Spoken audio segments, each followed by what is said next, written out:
நேயர்கள் அனைவருக்கும் வணக்கம். நான் உங்க ஆர்ஜே விமல்குமார் பேசுறேன். நீங்கள் கேட்டுக்கொண்டிருப்பது ஆகாஷ்வாணி சென்னை FM ரெயின்போ 101.4. நேயர்களே, இன்னைக்கு நம்ம வானொலி நிலையத்துக்கு வந்திருக்கிற விருந்தினர் ஜே ஜோவே. இவரை பத்தி சொல்லணும்னா சோசியல் மீடியால இவர் எடுக்கிற போட்டோஸ் வைரல்.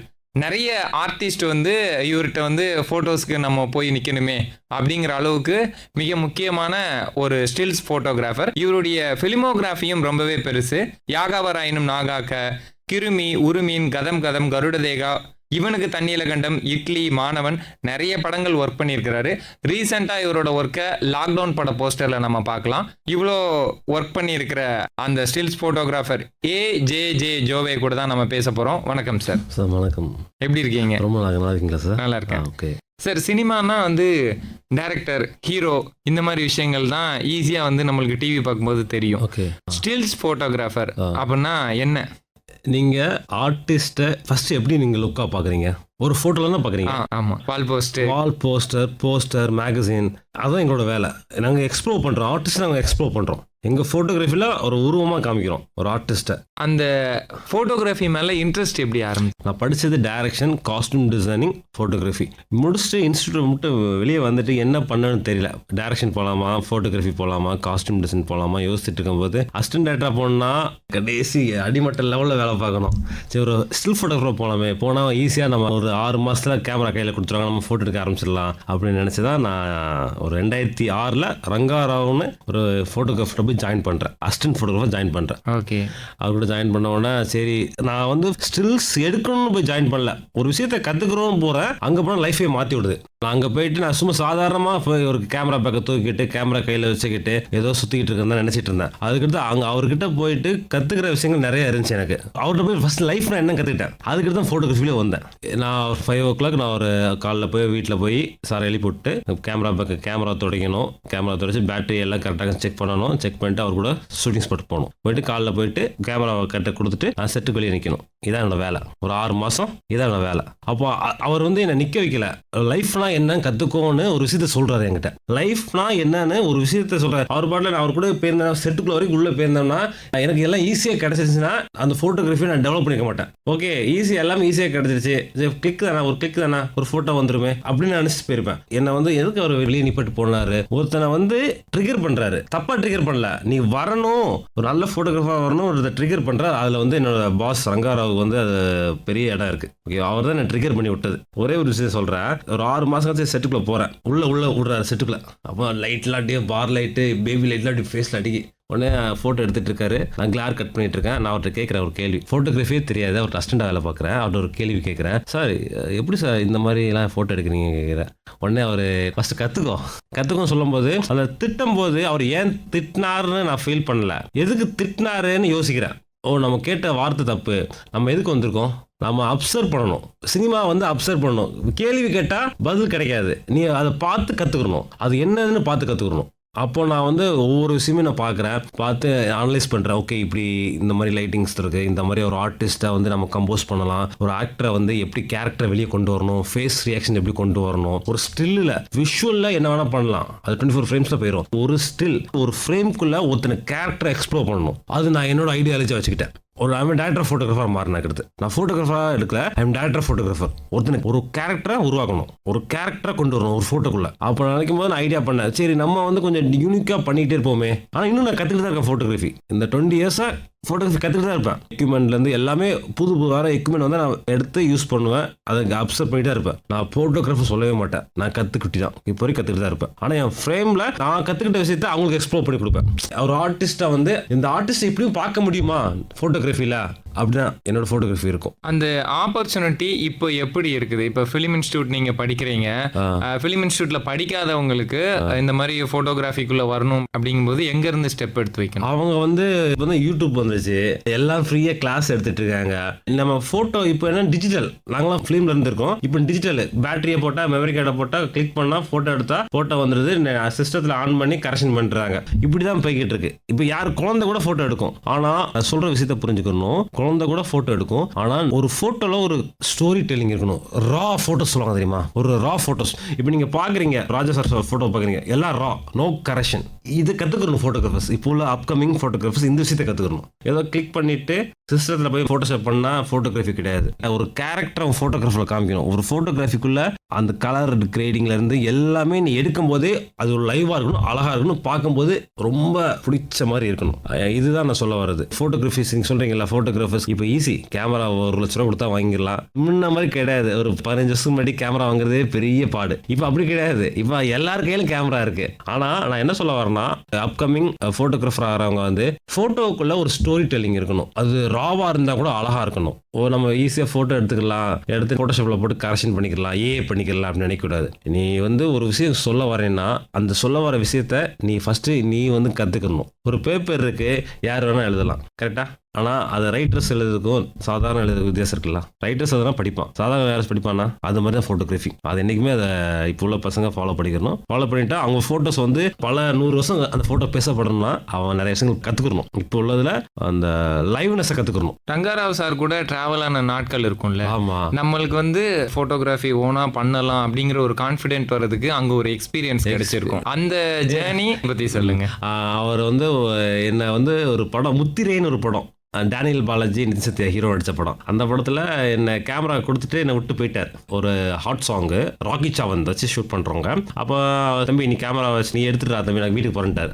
சரி, அப்போ தான் நான் ஃபஸ்ட்டு கிளிக் பண்ணுறேன் ஃபோட்டோ எடுத்துட்டு அதை ஸ்பாட்டில் ஸ்டில் எடுப்பாங்களா, டான்ஸ் ஆடும்போது அந்த ஆக்ஷன் ஸ்டில் ஸ்டில்ஸ் கேட்டு எடுப்போம். அப்போ ஸ்டில்ஸ் கேட்டு எடுத்துக்கிட்டு அந்த ஆர்டிஸ்ட் ராக்கி சாவந்த் கேள்விப்பட்டிருப்பீங்க, கொஞ்சம் வைரலான ஆர்டிஸ்ட். அவங்க எடுத்துட்டு அவங்ககிட்ட காமிக்கிறேன். அவங்க ஹிந்தியில் சூப்பர், ஹிந்தியில் சொல்கிறாங்க கம் டு மும்பை அப்படிங்கிறாங்க. எங்க 2008 சூப்பர் கம் டு மும்பை அப்படிங்கிறாங்க. நான் சொல்றேன் உடனே, நான் ப்ரொடியூசர் இருக்காங்க, யாரு Jeeva sir wife, director Jeeva sir இருக்காங்களா, இறந்தாங்க. அவங்க ஒய்ஃப் தான் ப்ரொடியூசர். அவங்க சொல்றாங்க குட் ஃபோட்டோகிராஃபர், நான் பாம்பே கூட்டு போறேன். நம்ம என்ன சொல்றாங்க புரியல, ஹிந்தியில சொல்றாங்க புரியல அப்படிங்கிறாங்க. இல்ல ஜோஷுவா அவங்க பாம்பே கூப்பிடுறாங்க, நீ போறியா அப்படிங்கிற. இல்ல நான் பாஸ் திட்டுவாரு, அதெல்லாம் போக முடியாது அப்படின்னு சொல்றாங்க. அப்படின்னு சொல்லி நான் வந்து ஒரு ஆர்டிஸ்டா என்கரேஜ் படுத்துறாங்க. ரங்காராவ் கேமரா கொடுத்துட்டு போயிட்டாரு, தம்பி நான் வீட்டுக்கு, நான் கொஞ்சம் உடம்பு சரியில்லை, வீட்டுக்கு போற, நீ போட்டோ எடுத்துக்கோ அப்படின்னு ரேண்டமா கொடுத்துட்டு போனாரு. அந்த ரேண்டமா கொடுத்துட்டு போனது என்ன வந்து எடுக்க வச்சு அசிஸ்டன்ட் ஃபோட்டோகிராஃபர். நான் அந்த அசிஸ்டன்ட் ஃபோட்டோகிராஃபரா இருந்து நான் ஃபோட்டோகிராஃபர் அந்த இடத்துல தான் நான் மாறுறேன். அதுக்கடுத்து நான் ஃபோட்டோ எடுத்தோம், நான் ஃபோட்டோகிராஃபர் நினைக்கல, நம்ம நிறைய கற்றுக்கணும் அப்படின்னு நினைக்கிறேன். அந்த டைம் அவர்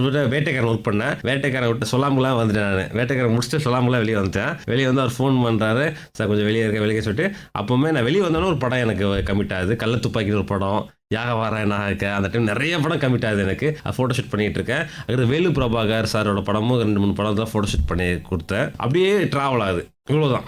இப்போ நார்மலான மூவிஸ்க்கும் கமர்ஷியலுக்கும் நிறைய டிஃப்ரெண்ட் இருக்கும். இப்போ ராம் சாரோட படங்கள்ல இருக்கிற ஒரு ரானஸ் இருக்கும்ல, ஆமா, அது வந்து ஒரு நார்மலான ஒரு இடத்துக்குள்ள இருக்கும். இப்போ கமர்ஷியல்னாலே set, railway station action block, junior artist எல்லாரும் இருக்கும். ஓகே, ஸோ இந்த ராவான இடங்கள்ல இருக்கிற போட்டோ வந்து ஆட்டோமேட்டிக்கா ஒரு ஸ்டோரி டெல்லிங்கான ஒரு ஸ்பேஸ் கிடைக்கும். பட் கமர்ஷியல் ஸ்டேஜ்ல வந்து அந்த ரியாலிட்டியா காட்டுறதுக்கு ஒரு ஆர்டிபிஷியலா ரியாலிட்டின்னு ஒரு நேச்சுரலுக்கு கொண்டு அதுல போட்டோகிராஃபில இருக்க சேலஞ்சஸ் என்னன்னா ரெண்டு கலர் தான், ஒயிட் பிளாக் வந்து நீங்க சொல்ற மாதிரி ராம் சார், ஒயிட் வந்து கமர்ஷியல் பளிச்சுன்னு இருக்கும், பிளாக் டார்க்கா இருக்கும். இவ்வளவுதான். வேட்டைக்காரன்ல சாங்கு சின்ன தாமரை அந்த சாங்ஸ்லாம் பாம்பேல பண்ணோம். அதில் கொஞ்சம் ஃபோட்டோஸ் எடுத்தேன். அதுக்கடுத்து செட்டு ஃபுல்லாக ஏவிஎம் தான் போட்டாங்க. ஃபுல்லாக ஒர்க் பண்ணோம், 100 days ஒர்க் பண்ணோம். அதனால ஜாலியாக ஒரு ஃபன்னாக போச்சு இந்த படம்லாம். நம்ம அசிஸ்டன்ட் ஃபோட்டோகிராஃபர் தான். நம்ம அசிஸ்டன்ட் ஃபோட்டோகிராஃபர் வரைக்கும் எதையும் கேர் பண்ணுறதே கிடையாது. ஃபோட்டோகிராஃபர் ஆன பண்ணால் தான் நமக்கு நிறைய கமிட்மெண்ட் வரும், பொறுப்புகள் வரும். டேரக்டர் கரெக்டாக ஃபாலோ பண்ணணும், ஆர்டிஸ்ட்டை ஃபாலோ பண்ணணும், எல்லாமே ஃபாலோ பண்ண வேண்டியது இருக்கும். எங்கேயாவது மிஸ் ஆன ஃபைல்ஸ் அப்படிங்கிற ஒரு விஷயம் அப்படிலாம் ஒன்றும் கிடையாது. ஷூட் முடிச்சுட்டு கார்டு எடுப்போம், லேப்டாப்ல சொருகுவோம், காப்பி பண்ணுவோம், டிவிடியை போட்டு கொடுத்துருவோம் கம்பெனியில். ஹார்ட் டிஸ்க் டிவிடி, அப்புறம் ஹார்ட் டிஸ்க் டிவிடி தான் அந்த டைம்லாம். எங்கேயாவது ஒரு இடம் கிளைண்ட் ஒரு டேட் சொல்லியிருப்பாங்க, எனக்கு வந்து இது வந்து இந்த பர்பஸ்க்காக நான் வந்து எடுக்கிறேன் உங்கள்கிட்ட போட்டோ, பட் எனக்கு வந்து இதனோட அவுட், அது ஃபிலிம் ஜேர்னியில் இருக்கலாம், இல்லை உங்களோட பர்சனலாக உங்கள்கிட்ட கேட்டவங்கள்ட்ட இருக்கலாம். பட் அந்த டேட்டு கொஞ்சம் அவுட் எடுக்கிறதுக்கு டைம் ஆகும், இல்லை நம்ம அந்த ப்ராடக்டை கொடுக்கறதுக்கு டைம் ஆகுங்கிற விஷயங்களை எப்படி பேலன்ஸ் பண்ணுவீங்க? நான் என்னன்னா அந்த அளவுக்கு நான் யாரையும் அப்படி பண்ணது இல்லை. நான் உடனே காப்பி பண்ணி கொடுத்துருவேன். ரா ஃபோட்டோஸே போதுன்றுவாங்க, காப்பி பண்ணி கொடுத்துருவேன். ஃபோட்டோஸ் ஃபர்ஸ்ட் காப்பி பண்ணி கொடுத்துருவேன். நீங்கள் பாருங்க, ஆல்பம் இப்போ நம்ம பிரிண்ட் போடுற ஆல்பம்லாம் மினிமம் லேட் ஆகும். ஆனால் நான் என்றைக்குமே வந்து நான் ஒரு விஷயம் எப்போவுமே ஆர்டிஸ்ட் பண்ணிட்டு இருக்கிறேன். ஃபோட்டோ ஷூட் முடிச்சுட்டு ஈவினிங் வந்து அவங்களை வர வச்சு நான் எடுத்த ஃபோட்டோ பிரிண்ட் போட்டு காமிப்பேன். ஏன்னா எதுக்கு இதை நான் காமிக்கிறேன்னா, இப்போ எல்லாமே டிஜிட்டல் ஃபோனில் ஃபோட்டோ ஷூட் பண்ணிட்டு ஃபோனில் பார்த்துட்டு இருக்காங்க. ஒன்ஸ் அப்பான டைம்லாம் வந்து பிரிண்ட் போட்டு காமிப்பாங்க.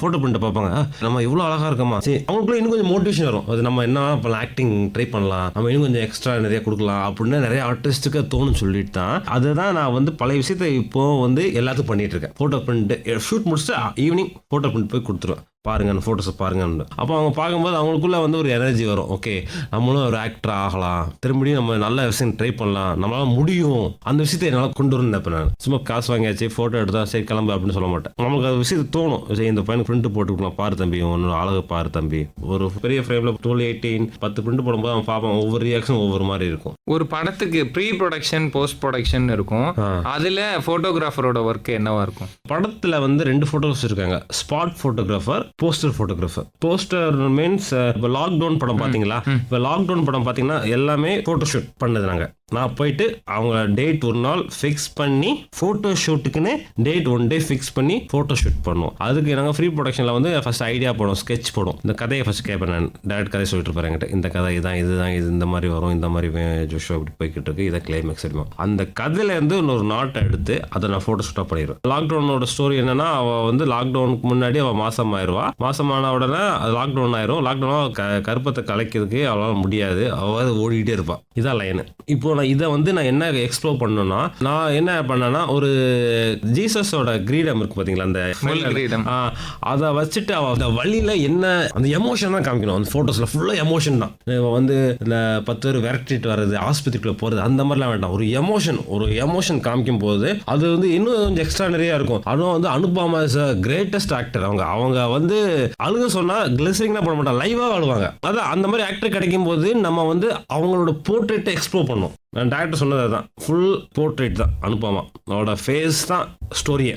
போஸ்டர் ஸ்டில் வந்து அனுபமோட ஃபேஸ் தான், அதில் வந்து அவங்க ரியாக்ஷன் என்ன எமோஷன் தான், படமே எமோஷன் தானே, ஃபுல்லாக எமோஷனாக எடுப்போம் அப்படி சொன்னோம். அப்படியே ஸ்டார்ட் பண்ணி அந்த ஃபோட்டோ ஷூட் 1 டே ஃபுல்லாக முடித்தோம். நீங்கள் இந்த லாக்டவுன் பற்றி சொல்லும்போது உங்களுக்குள்ள இருக்கிற டைரக்டர் வெளிப்படுறாரு. அதாவது இதுதான் படத்தோட ஒன்லைன் அப்படின்னா, நான் எப்படி இது ஆடியன்ஸ்க்கு ப்ரெசென்ட் பண்ணுறேன், இந்த ஆர்டிஸ்டோட ஃபேஸை, இதில் என்னென்ன மெட்டஃபரை நான் வைக்க போகிறேன், கையால் போகிறேன், அந்த முள் கிரீடம் அப்படின்னு சொன்னதுனால அந்த உங்களுக்குள்ள இருக்கிற டைரக்டர் அந்த ஃபோட்டோகிராஃபர் ஆகுறாருல்ல, அந்த டைரக்டரோட தாட்டை எப்படி டெவலப் பண்றீங்க?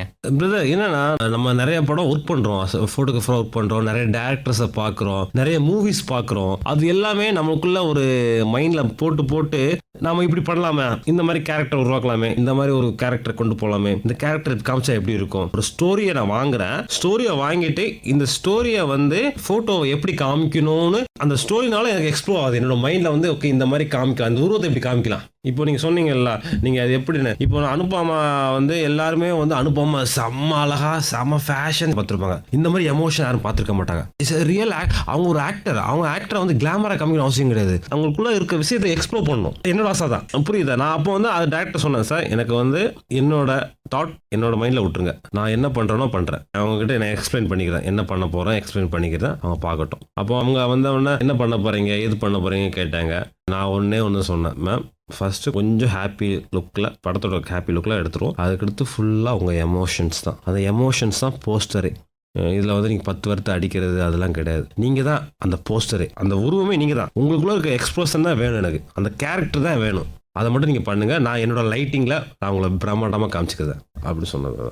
உங்களோட பிகினிங்ல வந்து போஸ்டர் டிசைன் உங்களை ஒன்று பண்ணியிருக்கோம்ல, ஐ மீன் இந்த போட்டோகிராஃபில டிராவல் ஆகும்போது இந்த போட்டோகிராஃபி எப்படி இருக்குல்ல, இந்த போஸ்டர் ரங்கிலா, ராம் கோபால் படம் பார்த்துருக்கீங்களா? என்னோட இன்ஸ்பிரேஷனே அவர் தான். அவரோட படம் ஃபுல்லாக பாருங்க, இந்தியாவோட மோஸ்ட் பிகெஸ்ட் டேரக்டர் நான் பண்றது தான் அப்படி சொல்லிட்டு அவரோட படம் எல்லாமே நான் ஸ்கூல் படிக்கிற காலத்துல பார்த்துட்டு இருக்கேன். அவரோட இன்ஸ்பிரேஷன் தான் எனக்கு சினிமா. இன்ஸ்பிரேஷன்னா அவர் பார்த்து நான் சினிமாவுக்கு வரணும் இல்லை, அவர் படத்தை பார்த்தேன், அது வந்து அவர் பார்த்து நான் சினிமாக்குள்ள வரணும், இது பண்ணணும் அது பண்ணலாம் நினைக்கவே இல்லை. அவர் படம் சின்ன வயசுல பார்க்க ஆரம்பிச்சேன். ஒரு விஷயத்தை பார்த்து நம்ம அப்சர்வ் ஆகும் தெரியுமா, இதை பார்த்துட்டு இது நல்லா இருக்கு, அது வந்து எங்கேயோ ஒரு இடத்துல சேர்க்கணும் நம்மள, அது சேர்த்தது தான் இந்த போட்டோகிராஃபி. ராம்குலோமா வந்து நீங்க பாத்தீங்கன்னா ரங்கிலா பாத்தீங்கன்னா போஸ்டர் அவ்வளோ அழகா இருக்கும், அதுல சிவா செம்மையா இருக்கும் கேங்ஸ்டர். அவரோட படம் சத்யா படம்லாம் பாருங்க பயங்கரமா இருக்கும், அவ்வளோ தத்துவமா இருக்கும், அது போஸ்டர்ஸ்லாம் அவ்வளோ அழகா இருக்கும், எல்லாம் ரா போட்டோஸ் தான் அவ்வளோ அழகா இருக்கும். என்னோட போட்டோகிராஃபியே வந்து அவரோட பேட்டர்ன்ஸ் இருக்கும், கொஞ்சம் கேங்ஸ்டர்ஸ் லுக்ஸாவே இருக்கும் என்னோட போட்டோகிராஃபி. எனக்கு அவர் பிடிக்கும், அதனால என்னோட பேட்டர்ன் ஃபுல்லா அப்படியே தான் இருக்கும். எல்லாரும் கேட்பாங்க எல்லாம் ஒரே பேட்டர்னா இருக்குன்னு,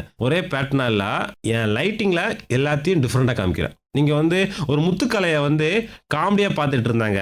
நான் வந்து அவர் ஒரு வில்லனை காமிக்கணும்னு நினைச்சேன், காமிச்சிட்டேன். எப்படி அந்த ஐடியாவை பத்தி சொல்லுங்க. அந்த ஐடியா ஏன்னா எனக்கு பிஆர்ஓ கூட்டு வந்தார், பிஆர்ஓ கோவிந்தராஜ். அவர் தான் வந்து சார் நம்மளுக்கு தெரிஞ்ச ஆர்டிஸ்ட் சொல்ல ஒரு ஆர்டிஸ்ட் இருக்காரு அப்படின்னாரு. ஓகே முத்துக்காலை நான் அவருக்கு பிஆர்ஓ பார்த்துட்டு இருக்கேன். நான் ரேண்டமா அவர்கிட்ட சொன்னேன், சார் நீங்க அப்படின்னா அவர் கூட்டு வாங்க ஷூட் பண்ணலாம், நீங்க எதுவும் சொல்ல வேண்டாம் சும்மா கூட்டு வாங்க. உடனே அவர் ஒரு நாள் ஃபிக்ஸ் பண்ணாரு, திடீர்னு கூட்டு வந்தாரு. கூட்டு வந்து உட்காந்து பேசிட்டு இருந்தோம், எல்லாம் சும்மா ஜாலியா காமெடி பண்ணிட்டு இருந்து பேசிட்டு இருந்தார்.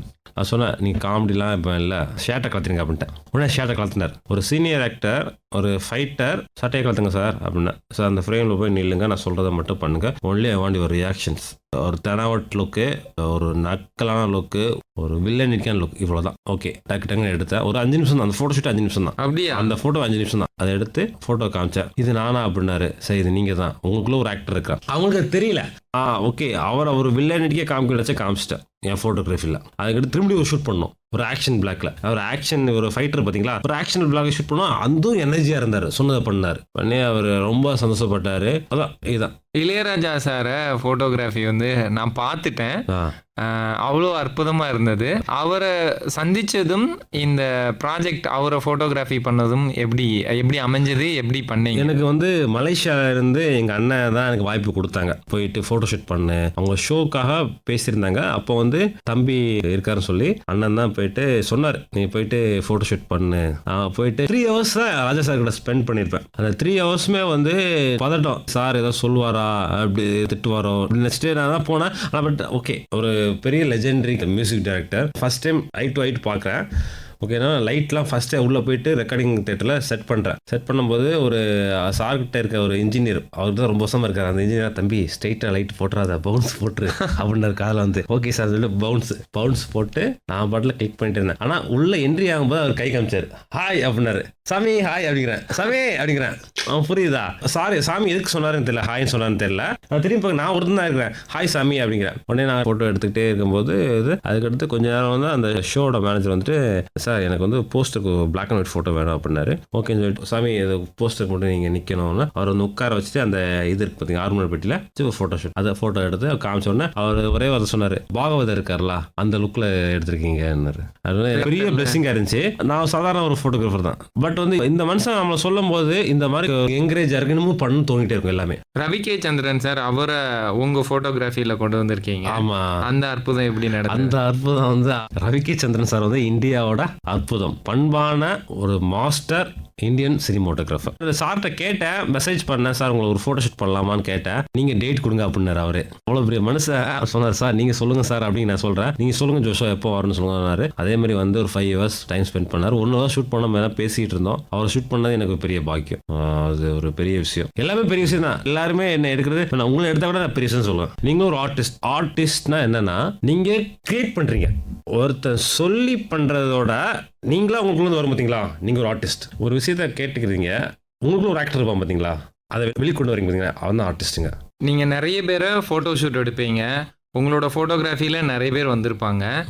உங்களுக்குள்ள ஒரு ஐடியா ஓப்பன் ஆகுது இல்ல, இப்போ எல்லாரும் நடிக்கிறாங்க, சிலருக்கு தான் வந்து நட்சத்திர அந்தஸ்து கிடைக்குது, எல்லாரையும் நீங்க போட்டோ எடுக்கிறீங்க, அதுல சிலரோட இது வந்து பயங்கரமா போகுது, அந்த ஒரு மேஜிக் நடக்குது இல்ல, அந்த போட்டோகிராஃபி, அந்த ஃபேஸ், அந்த ஆடியன்ஸோட கிளாப்ஸ், அது வாவ் அப்படின்னு ஒரு வைரல் ஆகுது இல்ல, அந்த மேஜிக் எப்படி பாக்குறீங்க? எனக்கு என்னன்னா, எனக்கு எழுத பிடிக்க தெரியாது. எனக்கு கடவுள் கொடுத்த பெரிய கிஃப்ட் போட்டோ எடுக்கிறது. சரியா, நான் வந்து போட்டோ கிளிக் பண்ணல, ஒரு கேரக்டரை உருவாக்குறேன். இப்போ நான் உங்களை பாக்குறேன்னா, தம்பி நீ இந்த லுக் நல்லா இருக்க, நான் உன்னை லென்ஸ் போட்டு உன்னை ஒரு பயங்கரமா காமிக்கணும் ஆசைப்படுறேன். நான் உன்னை பார்த்துட்டேன், உன்னை ஒரு பயங்கரமான லுக்கில் காமிக்கிறேன். நான் வந்து மெனக்கிடவே மாட்டேன். நான் எதுக்கு மெனக்கிடணும், எனக்கு எதுக்கு தெரியும், என்கிட்ட வா, நான் பண்ணி கொடுக்குறேன், உன்னை மாற்றி காமிக்கிறேன். எனக்கு வந்து இதை தவிர வேற தெரியாது. இதான் இதுக்குள்ள நான் நிறைய படிச்சிருக்கேன், கேமராக்குள்ள நிறைய படிச்சிருக்கேன். அப்போ வந்து யாரை எப்படி காமிக்கணும், யார் எந்த மாதிரி லுக்கில் காமிக்கணும், இதான் நான் வரும்போது சொல்கிறேன். நான் ஃபோட்டோ எடுக்கிறதுக்கு முன்னாடியே பார்த்துட்டு, தம்பி நீ இந்த கேரக்டருக்கு லுக் நல்லா இருக்கும், இந்த லுக் தான் எடுப்பேன், நீ என்கிட்ட எக்ஸ்ட்ரா எதுவும் பேசக்கூடாது, நான் பார்த்துக்கிறேன். இதான் கிருமி பட அனுபவம். ஏன்னா அந்த படம் கொஞ்சம் டிஃப்ரெண்டான ஒரு லைன்ல போகும். தமிழ் சினிமா ஆடியன்ஸ் வந்து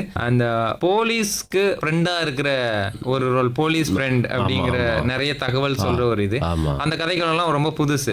போலீஸ் ஸ்டேஷனு, அங்க இருக்கிற விஷயங்கள், அதுக்கப்புறம் அந்த விஷுவல்லே சொல்ற இடம் வந்து இந்த கூலிஷா காட்டுறதுக்குன்னு ஒரு சில இது இருக்கும்ல, அது ட்ரையா ரொம்ப ஹாட்டா தெரியாம கூலிஷா ஐயக்கு வருது, அந்த மாதிரி டெக்னிக்கலா இருக்கும் எனக்கு தெரியல.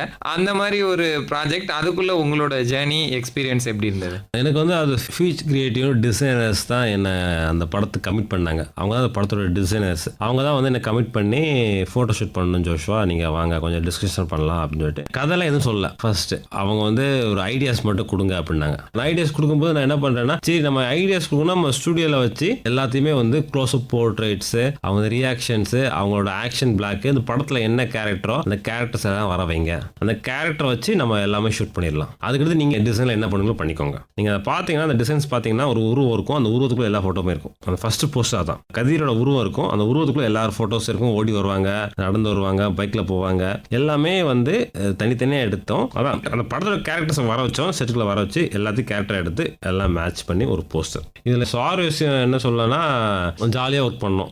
டேரக்டர் நல்ல பெரிய கிரியேட்டர். கதிர் ஆக்டருக்கு வந்து இந்த கண்ணு ஒரு பிளஸ். அப்படி அவரு பயங்கரம். அவரு 2 படம் அவர் கூட ஒர்க் பண்ணிருக்கேன். கேமராக்கு வந்து அவரு போஸ் கொடுத்தாரமா தெறிக்க விடுவாரு, பயங்கரமா போஸ் கொடுப்பாரு. அவருக்கு ஐ பவர். உரிமையின் படம். ஆமா, பாபி சிம்மா அதுக்கு வந்து போட்டோஷூட் கேமராமேன் தான் எனக்கு ரெக்கமெண்ட் பண்ணி அந்த வாய்ப்பு கொடுத்தாரு, ரவீன் பிரதர். அந்த சீக்வன்ஸ் வந்து அந்த தேவி தியேட்டர் பேக் சைடு இந்த டயர் கடலாம் இருக்கும் பார்த்தீங்களா, அங்கே ஷூட் போய்கிட்டு இருக்கும்போது அங்கே வச்சு ஃபோட்டோ ஷூட் பண்ணுங்க டேரக்டர் கேட்டாரு. சரி சரி லைவாக போய் ஷூட் பண்ணணும். ஆனால் லைவாக ஷூட் பண்ணால் கூட அதில் வந்து ஒரு சினிமாட்டிக் இருக்கணும், சும்மா வந்து ஸ்பாட் ஸ்டில் மாதிரி கூடாது, நம்ம சினிமாட்டிக்காக எடுப்போம்னு சொல்லி அந்த இடத்துல ஒரு இடத்த தேர்ந்தெடுத்து கையில் வந்து கடப்பாறை வச்சு நின்றுட்டு இருப்பார். பின்னாடி 2 பேரும் ஓடி வருவாங்க, ஒரு ஸ்டில் அவுட்ல ஓடி வருவாங்க, ஸ்மோக் கேஃபேட்ல அந்த லுக்ல எடுத்திருப்பேன். படங்கள் நம்ம நார்மலா சில படங்கள் வந்து பெரிய லெவல்ல பேசப்பட்டிருக்கோம். ஆமா, சில இடங்கள் பயங்கர ஒர்க் பண்ணிருப்போம், நார்மலா இருந்திருக்கும்.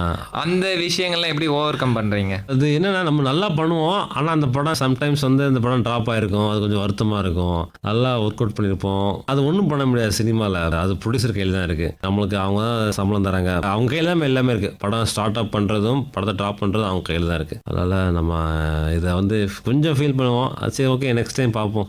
வசந்தகுமாரன் மூவி வந்து அறிவிப்பு வந்து, ஆனா அது வந்து டிராப் ஆன ஒரு இடம். பட் அதனோட போஸ்டர் டிசைனும் பயங்கரமா பேசப்பட்டுச்சு. ஆமா, அது செம்ம இதா இருக்கும் பிரதர். என்னன்னா, விஜய் சேதுபதி சார் வந்து அவர் ஏதோ ஒரு படத்துல ஷூட்டிங்ல இருந்தாரு. அவர் என்ன சொல்லிட்டாரா, இந்த டிசைனர்ஸ்ட்ட எங்க லொகேஷன்ல வந்து நீங்க ஷூட் பண்ணிக்கோங்க அப்படின்ட்டாங்க. உடனே இந்த போட்டோகிராஃபர்ஸ் என்ன சொல்லிட்டாங்கன்னா, ஜோஷுவா அங்கே ஷூட் பண்ணணும், ஒரு பேக் ட்ராப் மட்டும் எடுத்துக்கணும்னு நினைக்கிறேன் அப்படின்னா, ஓகே சொல்லிட்டு ஒரு பேக் ட்ராப் எடுத்துட்டு நேரம் போனா, நாங்க நினைச்சோம் ஒரு செட்டா இருக்கும், இந்த மாதிரி ஒரு நல்ல பெரிய இடம் இருக்கும் வச்சிருக்கலாம்னு பார்த்தா சூப்பர் மார்க்கெட். சூப்பர் மார்க்கெட்ல எங்க இடம் இருக்கும்?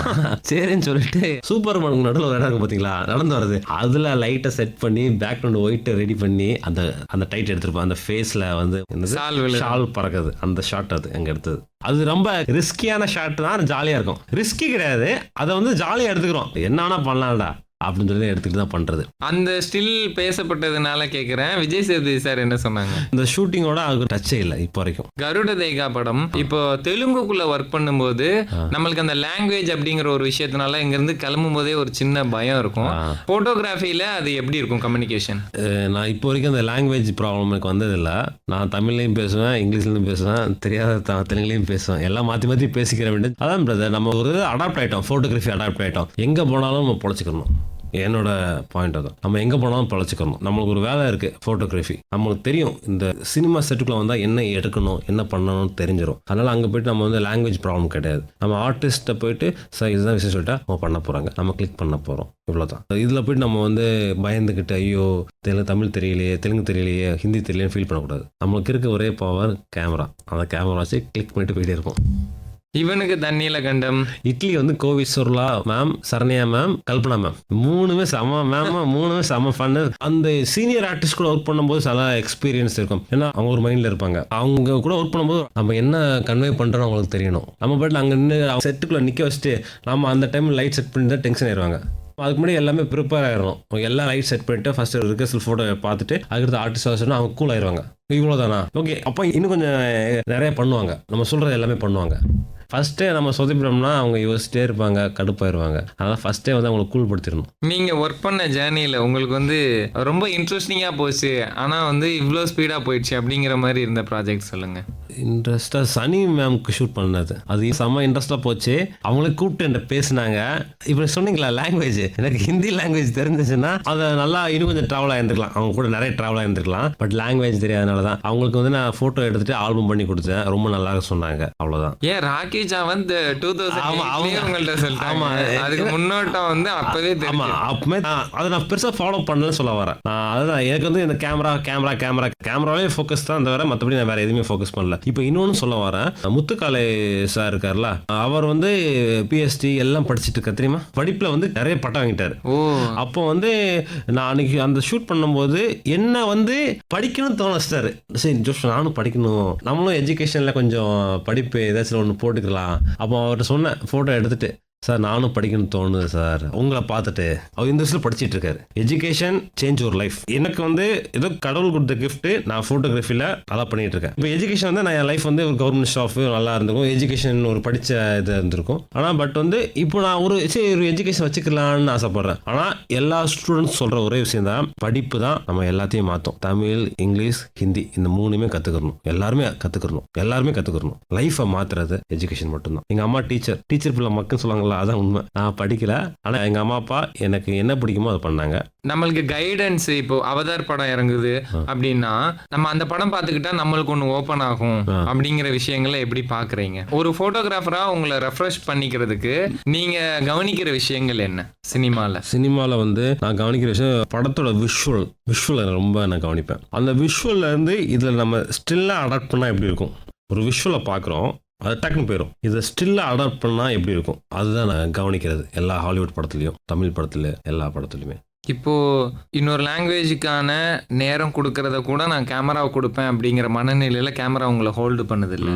இந்த இன்ட்ரெஸ்ட் உங்க சைல்ட்ஹுட்ல எப்படி ஆரம்பிச்சது? இது யார்கிட்ட ஃபர்ஸ்ட் சொன்னீங்க? பிரதர் எல்லாமே வந்து மிராக்கிள்லாம் பிரதர். எனக்கே ஆச்சரியமா இருக்கு, நான் எப்படி போட்டோகிராஃபர் எனக்கு இப்போ வரைக்கும் தெரியல. அது ஏதோ ஒரு ஆக்ஷன்ல ஆயிடுச்சு. கேமரா சின்ன வயசுல வந்து ஏதோ ஒரு கேமரா கொடுத்து போட்டோ எடுக்க சொன்னாங்க நினைக்கிறேன். அந்த போட்டோ தான் என்ன இப்படி கொண்டு வந்துச்சான்னு தெரியல. ஏதோ ஒரு விஷயம் நடக்குமா பிரதர் யூனிவர்சல்ல. நம்ம ஏதோ காலேஜ்ல உங்களுக்கு எப்படி போச்சு டைம்? ஸ்கூல் எல்லா கிளாஸ்லயுமே வந்து லாஸ்ட் நம்ம தான். எல்லாமே படிப்புல ஃபெயில் தான். ஒரு ஃபர்ஸ்ட் ஸ்டாண்டர்டு ஒரு வருஷம் படித்தேன், செகண்ட் ஸ்டாண்டர்ட் ஒரு வருஷம் படித்தேன், தேர்ட் ஸ்டாண்டர்ட் ஒரு வருஷம் படித்தேன். எல்லா இதுலயுமே ஒரு வருஷம் படித்தேன். ஃபெயில் ஆகி படிப்புல வந்து அந்த அளவுக்கு சூப்பர் படிப்பு, நம்மளுக்கு படிப்பு ஏறல. அதனால சரி ஏதாச்சும் ஒன்று பண்ணுமே. 14 வயசுல வீட்டை விட்டு வந்தவன் நான். எங்க வீட்லயே விட்டாங்க. எங்க இருந்து வந்தீங்க? திருநெல்வேலி சங்கரன் கோவில். அப்போ உங்களுக்கு இனிஷியல்ல இங்க தங்குறதுக்கு இங்க வந்து எங்க அண்ணன் வந்து இங்க சிவில் சர்வீஸ் படிச்சுட்டு இருந்தார், IAS IPSக்கு. அப்போ வந்து அவர் கூட தங்கி அவரோட கைடு எனக்கு கொஞ்சம் இருந்துச்சு. அதனால அப்படியே போயிட்டு அதுக்கடுத்து 2006 அண்ணன் தனியா வந்து ஃப்ரெண்ட்ஸ் கூட இருந்து அப்படியே நீவாள அடிக்கல் உதைகள் திட்டுகள் எதுவுமே அவமானம் கிடையாது பிரதர். நான் ஒன்னே ஒன்று சொல்றேன், இங்க எதுவுமே அவமானம் கிடையாது. அந்த அவமானம் சொல்லுவாங்க பார்த்தீங்களா, அது நான் அவமானப்பட்டேன் அப்படிலாம் கிடையாது. அது அவமானம் கிடையாது, உன்னோட வெற்றி. அது ஒருத்தவங்க வந்து உங்களை திட்டுறாங்கன்னா அது உன்னை வெற்றியா கொண்டு போய் நிப்பாட்டும். இவங்க திட்டாங்களே, இவன் அசிங்கப்படுத்திட்டானே அப்படின்னு நம்ம ஃபீல் பண்ணக்கூடாது. அது வந்து உன்னை மோட்டிவேஷன் படுத்தும். என்ன அப்படிதான் படுத்துச்சு. நான் அதனால தான் இவ்வளோ தூரம் ஓடிக்கிட்டு இருக்கேன். சினிமாவில் இவ்வளோ தூரம் தொடர்ந்து ஓடுறதுக்கு ஒவ்வொருத்தருக்கும் உள்ளுக்குள்ள ஒரு உந்து சக்தி இருக்கும். அதாவது ஏதோ ஒரு சில தருணங்கள் வந்து நம்ம வாழ்க்கையை பயங்கரமா ஓட வைக்கிற மொமெண்டா மாத்திருக்கும். நீங்க சினிமாவுக்குள்ள மோட்டிவேட் ஆன இடங்கள்னு ஒண்ணு இருக்கும். உங்களுக்குள்ளே நீங்கள உங்களை செதுக்கிற இடங்களா இருந்திருக்கும். அந்த இடங்கள் எதுவா இருக்கு? நீங்க கிராஸ் பண்ண சில இடங்கள் இன்னைக்கும் அந்த ஞாபகம் வருதுன்னா நான் ஓடுறேன், அவ்வளோ எனக்கு அது அவ்வளோ வந்து முக்கியமான தருணங்களா இருந்ததுன்னு. நான் இடையில ஒரு 4 இயர்ஸ் 5 இயர்ஸ் முன்னாடி டவுனா இருக்கும்போது என்னோட ஒய்ஃப் தான் வந்து எனக்கு அப்பதான் அவங்க அறிமுகம் வராங்க. அவங்களால திரும்பியும் ஓகே லைஃப் வந்து ஒரு அப் அண்ட் டவுன்ஸ் இருக்கும். ஒரு பொண்ணு வந்து நம்ம தூக்கி விடுவாங்க பாத்தீங்களா, அப்ப என் ஒய்ஃப் வந்து கொஞ்சம் என்னை வந்து கையை பிடிச்சி தூக்கி விட்ட மாதிரி அவங்க தூக்கி விட்டாங்க. கல்யாணம் பண்ணேன் அவங்க பேரு. நான் அப்போ ஒரு இடத்துல டவுனா இருந்தேன். உன்னோட வாழ்க்கை வந்து சினிமா தான், சினிமால உனக்காக எவ்வளவு விஷயங்கள் இருக்கு, ஒரு விஷயத்துக்காக நீ டவுன் ஆக வேண்டிய அவசியம் கிடையாது அப்படின்னு சொல்லி அவங்க என்னை ஏற்றி விட்டாங்க. அப்போதான் புரிஞ்சு ஓகே எல்லாமே வரும் போகும் வாழ்க்கையில, நம்மளோட நிரந்தரம் நம்ம அறிவு மட்டும்தான். அந்த அறிவை கரெக்டாக கொண்டு போனோம்னா லைஃப் ரொம்ப நல்லா இருக்கும். சர்வைவல் அப்படிங்கறது எப்படி பேலன்ஸ் பண்ணீங்க? சம்டைம்ஸ் ஃபெஸ்டிவல் மோடு மாதிரி அவ்வளோ ஆஃபர்ஸ் ஒரே டைம்ல வரும். சம்டைம்ஸ் வந்து அது பயங்கரமா வரும். இவங்க வந்து ஃபுட் ஃபிளியர்ஸ் நிறைய பேர் கேட்பாங்க, நிறைய பேர் ஃபோட்டோ ஷூட் பண்ணணும், நடிக்கிறதுக்காக வாய்ப்பு கேட்டு வருவாங்க பார்த்தீங்களா, அவங்களுக்கு ஃபோட்டோ ஷூட் அது ஒரு பேமெண்ட் வரும். படம் இந்த அப் அண்ட் டவுன்ஸ் தான், சினிமாவே அப் அண்ட் டவுன்ஸ் தான் பிரதர். தான். ஆனால் அதை நம்ம விட முடியாதுல்ல, பட்னியாக கடை விட முடியாது. ஏன்னா அதில் ஒரு விஷயம் சொல்கிறேன். வாலி சார் இருக்கார்ல, அவரோட மேடையில் நான் உட்காந்து கேட்குறேன். ஒரு 10 பேர் வந்துட்டு இருக்கோம். அவர் எப்போதுமே ஒரு பேசுவார், யூனியன் வந்து செம்ம ஜாலியாக வந்து பேசுவார். அவர் ஒரு சின்ன ஸ்டோரி சொன்னார். நாகேஷ் சார் இருக்கார்ல, நாகேஷ் சாரும் இவங்க க்ளோஸ் ஃப்ரெண்ட்ஸ், 2 பேருமே க்ளோஸ் ஃப்ரெண்ட்ஸு. சினிமா வாய்ப்பு தேடிட்டு இருக்க டைம். அப்போ இவர் தலைவர் வந்து நல்ல காசு, அதாவது வாலி சார். நாகேஷ் சார் கஷ்டப்பட்டவர், வறுமை நிறம், அந்த வறுமை உச்சகட்டத்தில் இருக்க டைம், அந்த டைம். அப்போ வந்து அந்த ரூமில் வந்து படுத்து கிடப்பாராம். என்னடா படுத்து கிடக்க, சாப்பிட்டே கேட்பாரான். இல்லை சாப்பிடல, எத்தனை நாளாச்சு, 2 நாளாச்சு சாப்பிடல. அப்போ என்ன பண்ணி, தண்ணி குடிச்சு படுத்துக்கிட்டேன், ஏதாச்சும் வேலைக்கு போகலாம்லாடா அப்படின்னு வாலி சார் நாகேஷ் சாரை கேட்டிருக்காரு. அதுக்கு நாகேஷ் சார் சொன்ன வார்த்தை, நான் வேலைக்கு போயிட்டேன்னா காசு வரும், காசு வந்துச்சுன்னா சாப்பிடுவேன், திரும்பியும் அந்த வேலைக்கு போய் காசு வந்து சாப்பிடலாம், எனக்கு சினிமா தான் எனக்கு வேணும், நான் பட்னியாக கடந்தா கூட நான் சினிமாவில் ஒரு நாள் ஜெயிப்பேன் அப்படி சொன்னவர் தான் நாகேஷ் சார். இதை சொல்கிறாரு வாலி சார். இது ஒரு நம்மளை வந்து இன்னும் கொஞ்சம் பூஸ்ட் கொடுக்கும். நம்மளை வந்து சுருங்கி மூளையை வந்து ஷார்ப் ஏற்றி விட்டுருச்சு. அந்த டைம் அப்படியே போய்கிட்டே இருக்கும்போது நம்மளை ஒருத்தங்க தட்டி விட்டு போவாங்க பார்த்தீங்களா, அந்த மாதிரி தான் வாலி சார், என்னோட ஒய்ஃப் மலேசியா பிரதர் எல்லாருமே. சினிமா ஜேர்னியில் உங்களுக்கு கிடைச்ச கிரியேட்டர்ஸில் சில நட்பு அறிவு வழிகாட்டலாக இருக்கு. Ravi K Chandran sir, Velu Prabhakar, cinema industry, இவங்க 2 பேரும் எனக்கு ஒரு மாஸ்டர்ஸ். வேலு பிரபாகர் இந்தியாவோட most wanted cameraman, Ravi K Chandran most wanted cameraman. இந்த 2 பேர் நிறைய எனக்கு என்னை வந்து கைட் பண்ணியிருக்காங்க, நிறைய சொல்லி கொடுத்துருக்காங்க. பண்பான மனிதர்கள் இவங்க 2 பேருமே. இந்த பயணத்தில் நீங்கள் நன்றி சொல்ல விரும்புவங்களுக்கு நன்றி சொல்லி நிறைவு செய்யலாம். உங்களுக்கு ரொம்ப நன்றி, இந்த ஆகாஷ் அவனிக்கு ரொம்ப ரொம்ப நன்றி, வேற மற்றபடி எல்லாத்துக்கும் ரொம்ப நன்றி, கடவுளுக்கு ரொம்ப நன்றி, அவ்வளோதான். வானொலி நிலையம் வந்ததுக்கு நாங்கள் உங்களுக்கு நன்றி சொல்கிறோம். உங்களுடைய பயணம் அந்த ஸ்டில்ஸ் ஃபோட்டோகிராஃபராகவும் ஃபோட்டோகிராஃபியாகவும் இளையராஜா சாருக்கு நீங்கள் பண்ண அந்த ஃபோட்டோகிராஃபி ஆகட்டும், இதே போன்ற பயணம் தொடர்ந்து போக வாழ்த்துக்கள். நன்றி சார். நன்றி, ரொம்ப நன்றி சார்.